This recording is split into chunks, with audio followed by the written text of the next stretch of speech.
दोस्तों नमस्ते, मैं सुशील कुलकर्णी। आप देख रहे हैं एनालाइजर न्यूज हिंदी। दोस्तों आज मैं आपसे बात करने नहीं आया हूं। अरे रुकिए, नहीं आया हूं किसका मतलब है आप वीडियो छोड़ के चले जाएंगे? नहीं, ऐसा मत कीजिए भाई। आप देखते हैं तो ही इस पापी पेट पे कुछ अच्छा असर हो जाता है। आजकल बढ़ रहा है बहुत ये पापी पेट, अच्छा असर होने लगता है। आप मत जाइए, प्लीज मत जाइए। आप देखिए, मैं आपके लिए ही आया हूं, लेकिन खास करके आपके लिए नहीं आया हूं। आज मैं आया हूं शिव सैनिकों के लिए, मतलब उद्धव बाला साहेब ठाकरे की शिवसेना के साथ जो शिव सैनिक आज भी है, उनके लिए मैं आया हूं। अक्सर हमने ये आवाज सुनी है शिवसेना की हर सभा में, वो मराठी में है, आवाज कुणाचा, और कहा जाता है शिवसेनेचा। मतलब आवाज किसकी है? बस शिवसेना की ही।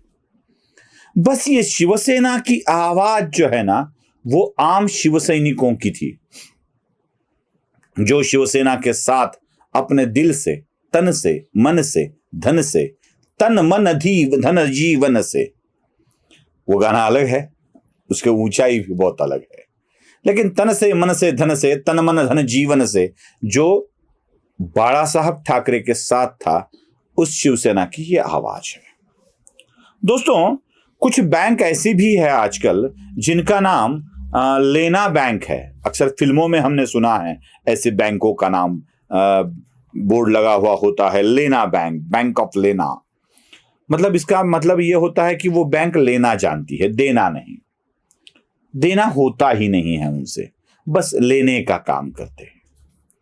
ऐसी भी कुछ लेना बैंक वास्तव में अस्तित्व में होती है। अब इस बैंक को जब आप कुछ देते हैं, मतलब बैंक कुछ लेती है तो रख देती है अंदर, वापस नहीं होता, कभी भी वापस नहीं होता है। मैंने सुना है कि एक नेता जो पहले उद्धव ठाकरे के साथ थे, उन्होंने पंढरपुर में विठोबा के समक्ष एक बहुत बड़ी रैली करने का डिसीजन ले लिया था। तब उनसे क्या क्या लिया गया लोगों को बोल करके, पंढरपुर में रैली है, पंढरपुर में रैली है, पैसे भेजो, पैसे भेजो, पैसे भेजो। और हुआ क्या, सब लोगों ने पैसे तो भेज दिए और उस रैली का सारा खर्चा उसी एक व्यक्ति ने कर दिया। उसके पास कुछ 90 लाख रुपए भेजे गए, कहा गया कि ये रैली के दिए गए हैं, और रैली का खर्चा तो बहुत था। चलो, एक ऐसे भी नेता है जिन्होंने नवी मुंबई में हॉस्पिटल खड़ा करना चाहा तो उनसे भी पैसे मांगे गए। ऐसे भी नेता, चलो छोड़ दीजिए, इस पे बात नहीं करनी है। एक सवाल मेरे मन में है जो गौरी भिड़े नामक एक मुंबई स्थित महिला के मन में भी आया, और सवाल ये था कि जिनकी इतनी बड़ी संपत्ति है, उनका बिजनेस क्या है? प्रबोधन प्रकाशन अगर इनका बिजनेस है और उसमें करोड़ों रुपए का ट्रांजैक्शन कोरोना काल में हो सकता है, तो क्यों ना इनकी कमाई का फॉरेंसिक ऑडिट किया जाए। अब लोग बोलेंगे कौन नहीं है नेता, कौन सा नेता गरीब होता है? बस नेता कह दो, अमीरी अपने आप झलकने लगती है।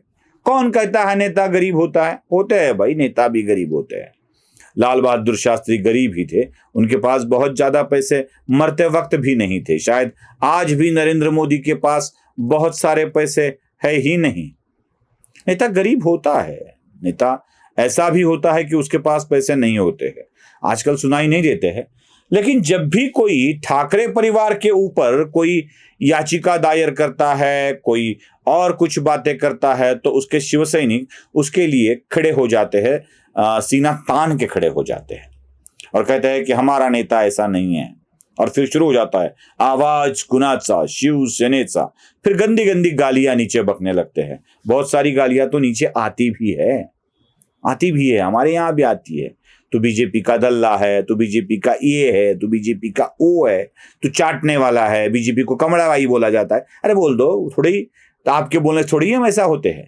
वो इसे भी, उसी गौरी भिड़े को भी इसी तरह से तंग किया गया, लोग धमकी देने लगे, उसको मारने की कोशिश होने लगी, इसीलिए नीतीश राणे को कुछ बोलना पड़ा। ये सब करने वाले शिव सैनिकों के लिए खास करके ये आंकड़े मैं उनके सामने प्रस्तुत करने जा रहा हूं। अब बस हो गया, बहुत हो गया, मैं बहुत बोल चुका हूं, अभी आंकड़े दिखाने का वक्त आ गया है। आप जिस अपने नेता को बहुत बड़ा नेता मानते हैं, उन्होंने अपने ही में इलेक्शन के वक्त जो हलफनामा दिया जाता है, उस हलफनामे में जो कुछ अपनी संपत्ति दिखाई है, मैं उसी का विवरण आपके सामने रख रहा हूं। ये कुछ अलग जानकारी मैं दे रहा हूं, ऐसे बिल्कुल नहीं है। जो जानकारी उन्होंने दी है वही मैं आपके सामने प्रस्तुत कर रहा हूं। जरा देख लीजिए ठीक से उद्धव ठाकरे की संपत्ति क्या है। उद्धव ठाकरे बैंक में रखते हैं। बैंक में उनके डिपॉजिट्स है 1,60,93,00,000 रुपए। बॉन्ड्स में उनकी इन्वेस्टमेंट है 21,68,00,000 रुपए। सिल्वर है उनके पास, चांदी जिसे कहा जाता है 61 किलो की, जो उस वक्त 23,20,000 की थी। आज चांदी का भाव आसमान को छू रहा है, 60,000 के करीब वो जा रहा है। मतलब ये कुल मिलाकर वैल्यू बढ़ के 36 लाख तक चली जाती है। संयुक्त खाता जिसे बोला जाता है, उसमें 5,88,00,000 रुपए है। शेयर्स में 1,07,00,000 रुपए है। अनलिस्टेड शेयर्स में 20,45,00,000 रुपए है। और उनकी जो प्रॉपर्टी है, स्थावर मालमत्ता जिसे कहा जाता है, वो 52 करोड़ की है। अगर आगे वाले लाख को छोड़ा जाए और सिर्फ करोड़ को पकड़ा जाए, छोड़ दीजिए ना, आगे वाले लाख को जरा छोड़ देते हैं, हिसाब के बाहर रख लेते हैं, और पूरे प्रॉपर्टी को गिना जाए तो 100 करोड़ की हो जाती है भाई। और ये 100 करोड़ वाला मामला यहां तक चला आता है जो वाजे से लेकर चला आया है, जो अनिल देशमुख से लेकर चला आया है। चलो उद्धव ठाकरे को छोड़ो, रश्मि ठाकरे की संपत्ति को देखते हैं। बैंक के अंदर उनकी डिपॉजिट्स है 12,50,000 रुपए। उनके भी डिपॉजिट्स बैंक में है 34 लाख रुपए। उन्हें ब्याज से आय होती है 56 लाख रुपए की। शेयर्स में उनके है 1,81,00,000। अनलिस्टेड शेयर्स में थे उनके 31,93,00,000। बॉन्ड्स में थे 33 करोड़। हीरे थे उनके पास 1,32,00,000 रुपए के।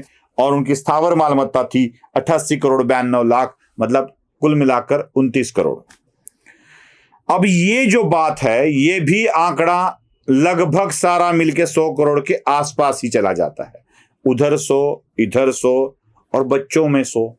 आदित्य का आंकड़ा तो पता चला है, तेजस का मतलब अपने ठाकरे परिवार के विवियन रिचर्ड्स का आंकड़ा तो नहीं पता चला है, लेकिन आदित्य का आंकड़ा पता चला है। उसके बॉन्ड में 10 करोड़ है, 20-30 करोड़ बॉन्ड में हैं, गाड़ियां हैं, बाकी है चीजें हैं। तो मतलब 30-40 करोड़ ये, 30-40 करोड़ ये मिलकर, ये दोनों बच्चे मिलकर भी 100 करोड़ तक पहुंच जाते हैं। तो कुल मिलाकर ठाकरे फैमिली की प्रॉपर्टी 300 करोड़ तक चली जाती है। 300 करोड़ रुपए। ये दृश्य वाली बात कर रहा हूं मैं, अदृश्य वाली बात नहीं कर रहा हूं। 300 करोड़ तक अगर ये प्रॉपर्टी पहुंच जाती है तो शिव सैनिकों, जिनके लिए मैं ये वीडियो बना रहा हूं, आप ही मुझे बताओ, आपका इसमें योगदान कितना है? बस यही सोचो, आपको क्या मिला है? क्या वो हाथ में शिव बंधन, या शिव वड़ा पाव वाली गाड़ी, या शिव भोजन थाली का कॉन्ट्रैक्ट? क्या मिला है आपको? आपके हाथ में क्या मिला है? शिवसेना प्रमुख बनाने की बात आती है तो बाला साहब ठाकरे बनते हैं, उनके बाद उद्धव ठाकरे बनते हैं, उनके बाद आदित्य ठाकरे बनेंगे, उनके बाद शायद तेजस ठाकरे बनेंगे। कोई ना कोई ठाकरे ही बनेगा, आप नहीं बनोगे। जब विधायक बनाने की बात आती है तो उद्धव ठाकरे बनते हैं, आदित्य ठाकरे बनते हैं। मुख्यमंत्री बनाने की बात आती है तो उद्धव ठाकरे बनते हैं। मंत्री बनाने की बात आती है तो आदित्य ठाकरे बनते हैं। विद्यार्थी सेना का कोई बनाने का काम आता है तो वरुण सरदेसाई बन जाते हैं।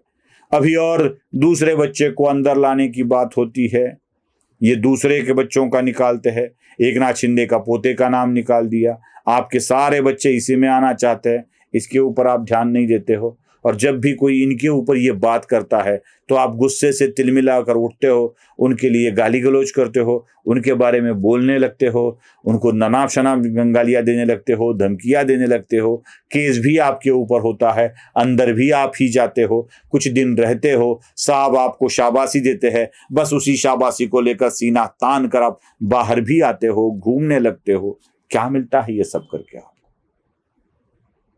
बस गौरी भिड़ ने जो सवाल पूछा है उसका जवाब उद्धव ठाकरे अदालत में दे दे, यही एक प्रतीक्षा हम भी कर रहे हैं। उसी जवाब से बहुत सारे सवाल आसान हो जाएंगे। नमस्ते।